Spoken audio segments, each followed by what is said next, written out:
परमेश्वर के सिंहासन के बाद परमेश्वर ने आकाश बनाया। सारी स्तुति परमेश्वर के लिए हो, जिसने आकाशों और पृथ्वी को उत्पन्न किया और अंधियारे और उजियाले को उत्पन्न किया। फिर भी जो लोग अविश्वास करते हैं वे दूसरों को अपने ईश्वर के बराबर मानते हैं। संपूर्ण ब्रह्मांड प्रारंभ में एक बड़ा द्रव्यमान था जिसे प्राथमिक निहारिका नाम दिया गया। वैज्ञानिकों का कहना है कि ब्रह्मांड में आकाशगंगाओं के बनने से पहले आकाशीय पदार्थ प्रारंभ में गैसीय पदार्थ के रूप में था। विशाल गैसीय पदार्थ या बादल आकाशगंगाओं के निर्माण से पहले मौजूद थे। तब उसने अपने आप को आकाश की ओर निर्देशित किया। जब वह धुआं था, उसने उससे और पृथ्वी से कहा, आओ। अस्तित्व में इच्छा से या अनिच्छा से उन्होंने कहा, हम स्वेच्छा से एक साथ आए हैं। तब वहाँ big bang.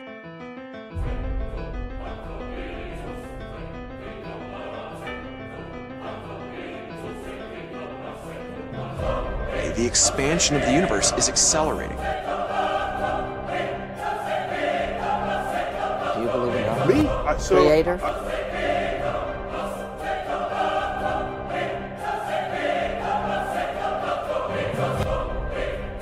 The universe brings with mystery.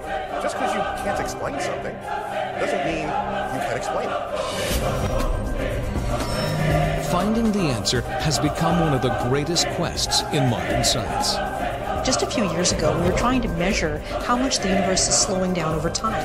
It makes sense, right? An explosion happened a long time ago, the Big Bang. Some believe that we're aliens. No se trata de momias, se trata de cuerpos que están íntegros, completos, que no han sido manipulados. No, the question is, you are not able to communicate with them, you are not able to talk to them, you are not able to. But you will. There's just no evidence. And this is why religions are called faiths. I look for that in the universe and I don't find it. So I remain unconvinced. But if you've got some good evidence, bring it, bring it, bring it.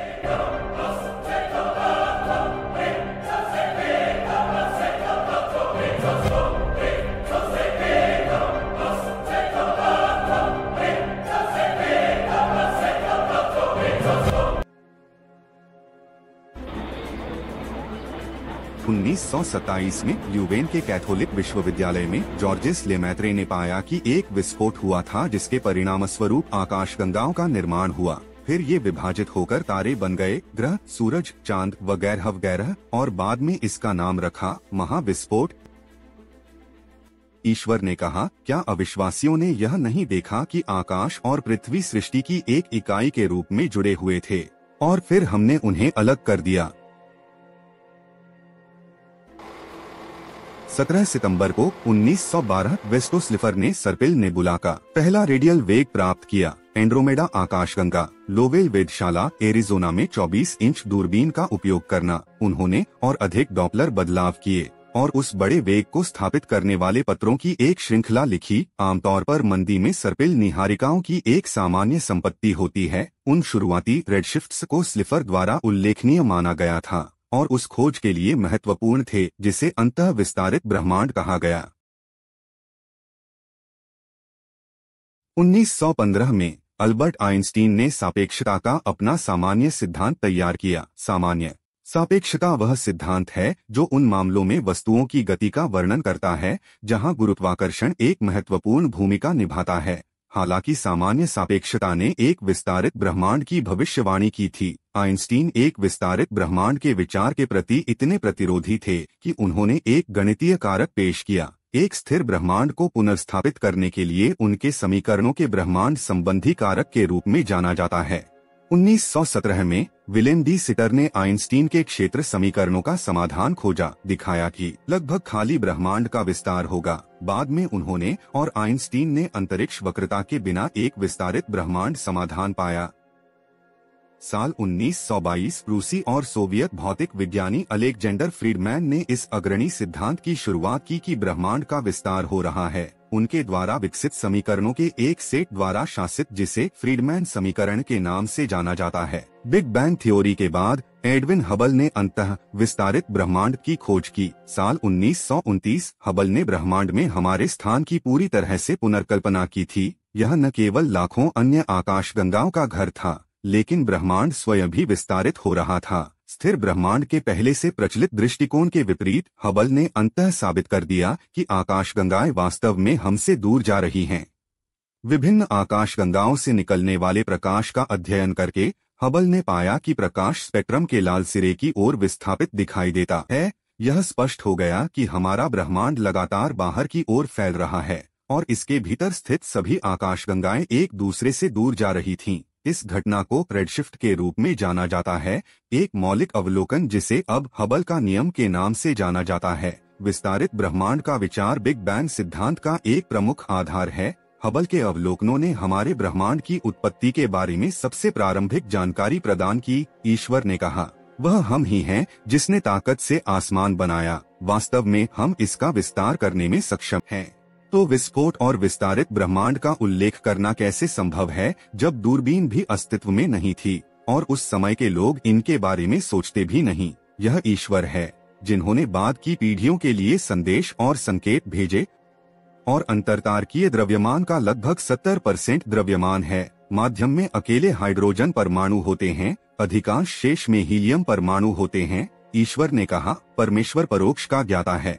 आकाश के भीतर परमाणु का भार उससे अनुपस्थित नहीं है, या पृथ्वी के भीतर या जो उससे छोटा या बड़ा है, सिवाय इसके कि यह एक स्पष्ट रजिस्टर में है। जिसका अर्थ यह भी है कि परमाणु से भी छोटी किसी चीज का अस्तित्व संभव है और आधुनिक विज्ञान ने अब खोज लिया है और उसने उन्हें 2 दिन के भीतर 7 आकाशों के समान पूरा किया और हर एक आकाश में अपना अपना आदेश प्रविष्ट किया और हमने निकटतम आकाश को दीपों से और सुरक्षा के रूप में सजाया। यह शक्ति में श्रेष्ठ का दृढ़ संकल्प है। जानने वाला, उसने कहा, 7 आसमान, हमें कोई अंदाजा नहीं है कि यह कहाँ खत्म होता है। वैज्ञानिक भी कहते हैं कि संपूर्ण ब्रह्मांड के बारे में हमने जो कुछ भी जाना या खोजा है वह बहुत थोड़ा है और हम पहले से ही जानते थे कि ईश्वर कहाँ है, कुर्सी और उनसे ब्रह्मांड कितना विशाल है। आकाश पृथ्वी से पहले रचा गया और 2 दिन में धुएं से आकाश उत्पन्न हुआ। पवित्र छंदों में समय पृथ्वी के समय से भिन्न है। कुछ विद्वानों का कहना है कि पवित्र श्लोक में एक दिन मनुष्य के लिए 1000 वर्षों के बराबर है। कुछ लोग कहते हैं कि एक दिन 50,000 वर्ष के बराबर है। कुछ लोग कहते हैं कि इसका मतलब पीरियड्स है, तथा यह अप्रत्याशित है क्योंकि यह अस्पष्ट है। संगठित खगोलीय प्रणालियों के बाहर के स्थान को पहले एक निर्वात माना जाता था।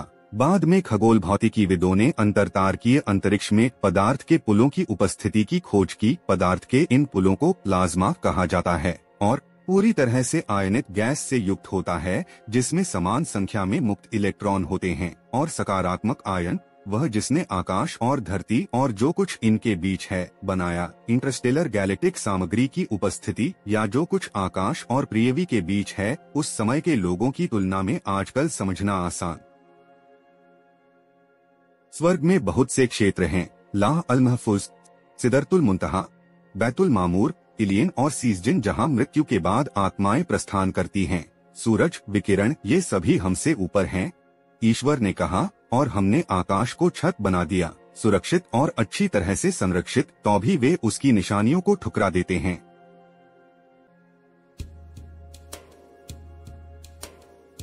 साल 1609 जर्मन वैज्ञानिक जोहान्स केपलर ने कहा, ग्रह न केवल सूर्य के चारों ओर अंडाकार कक्षाओं में घूमते हैं, वे अपनी धुरी पर भी घूमते हैं।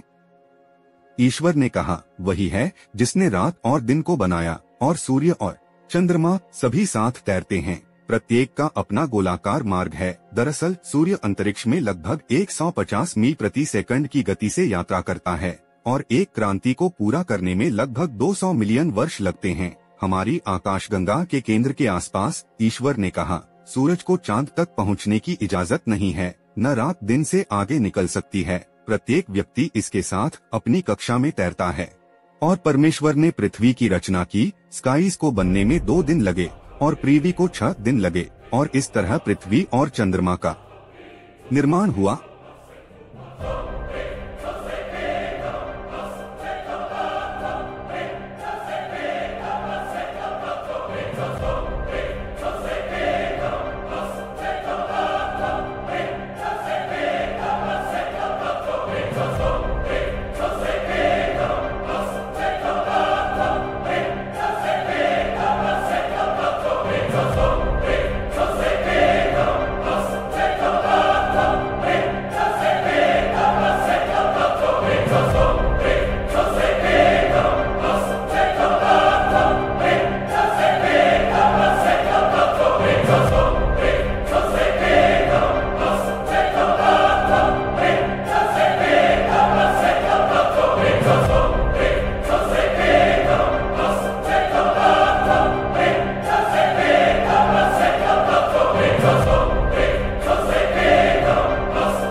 इसे पहले की सभ्यता भी मानती रही है कि चंद्रमा अपनी ही रोशनी उत्सर्जित करता है, लेकिन विज्ञान अब कहता है कि चंद्रमा का प्रकाश परावर्तित प्रकाश है।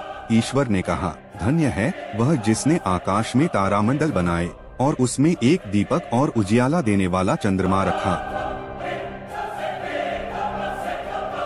क्या तुम नहीं सोचते कि परमेश्वर ने किस प्रकार परत दर परत 7 आकाश बनाए हैं और उसमें चंद्रमा को परावर्तित प्रकाश बना दिया और सूर्य को जलता हुआ दीपक बना दिया? वही है जिसने सूरज को चमकता हुआ प्रकाश बनाया और चंद्रमा एक व्युत्पन्न प्रकाश है और इसके लिए चरण निर्धारित किए गए कि तुम वर्षों की गिनती और समय का लेखा जान लो। ईश्वर ने इसे सत्य के अलावा किसी और चीज से नहीं बनाया। वह उन लोगों के लिए निशानियां बयान करता है जो जानते हैं। लोग मानते थे कि पृथ्वी चपटी है। 350 ईसा पूर्व अरस्तु हमारे ग्रह के गोल क्षेत्र होने के तथ्य को पहचानने वाले पहले लोगों में से थे। उन्होंने चंद्र ग्रहण देखा और देखा कि केवल एक गोल गोला ही गोलाकार छाया का संकेत दे सकता है। फिर लगभग 240 ईसा पूर्व एराटोस्थनीज ने इसकी खोज की। उनकी खोज की पृथ्वी गोलाकार है आधुनिक खगोल विज्ञान और भूगोल की नींव रखने में मदद की। फिर कुरान से पता चलता है कि पृथ्वी बिल्कुल गोल नहीं बल्कि अंडाकार आकार में है। ईश्वर ने कहा, और पृथ्वी इसके अतिरिक्त उसने अंडे के आकार का बनाया। साल 1514 पृथ्वी की गोलाकारता का एक व्यावहारिक प्रदर्शन फर्डिनेंड मैगलन और जुआन सेबेस्टियन एल्कानो के परिवहन द्वारा हासिल किया गया था। फिर 1597 फ्रांसिस ड्रेक पहले व्यक्ति थे जिन्होंने पृथ्वी के चारों ओर यात्रा करके यह सिद्ध किया कि पृथ्वी गोलाकार है। और 1697 में आइजैक न्यूटन ने तर्क दिया कि पृथ्वी एक पूर्ण गोला नहीं हो सकती। आइजैक न्यूटन ने सबसे पहले प्रस्तावित किया कि पृथ्वी पूरी तरह गोल नहीं है। इसके बजाय उन्होंने सुझाव दिया कि यह एक चपटा गोलाकार था। नासा ने 2017 में कहा, भले ही हमारा ग्रह एक गोला है, यह एक पूर्ण क्षेत्र नहीं है। Our American way of life, isn't it grand? Peace, freedom. साल 1960 फ्रैंक ड्रेक ने अतिरिक्त स्थलीय बुद्धिमत्ता की खोज में पहला SETI प्रयोग किया और अब लोगों ने अज्ञात प्राणियों के जीवाश्म खोजे हैं और कई स्थानों पर UFO का दावा करने वाले लोग और उसकी निशानियों में से आकाशों और धरती की रचना है और जो कुछ उसने प्राणियों में से उनमें फैलाया है और वह जब चाहे उन्हें इकट्ठा कर ले सक्षम है। पृथ्वी के अलावा अन्य स्थानों पर भी जीवन मौजूद है। ऐसे बहुत से जीव हैं जिनके बारे में हम अभी तक नहीं जानते, हम अभी तक नहीं मिले हैं। ईश्वर ने कहा, और उसने घोड़े उत्पन्न किए आपकी सवारी के लिए खच्चर और गधे और जैसा सुशोभित और वह भी बनाता है जिसे तुम अब तक नहीं जानते। शायद आसमानों और जमीन में कुछ जीव ऐसे हैं जिनके बारे में हम नहीं जानते, नहीं हम उनके अस्तित्व से इनकार करते हैं। स्टीफन हॉकिंग जैसे वैज्ञानिकों का मानना था कि पृथ्वी के अलावा भी जीवन है ब्रह्मांड में कहीं। उनका स्पष्ट मान था कि एलियंस सत्य हैं। क्या इसे खोजना कठिन है लेकिन संभव है। 2017 में मैक्सिकन यूएफओलॉजिस्ट जैमे मॉसन ने पाया नाज़का लाइन्स पर अज्ञात प्राणियों के 2 ममीकृत शरीर और 2023 में मैक्सिकन सरकार ने पहली बार इन्हें दुनिया के सामने पेश किया, यह कहते हुए कि वे 1000 वर्ष से भी अधिक पुराने हैं। कुरान सबसे बड़ा चमत्कार है जिसे हमने कभी देखा है, तो आप ईश्वर के अस्तित्व को कैसे नकार सकते हैं और उसके संदेश।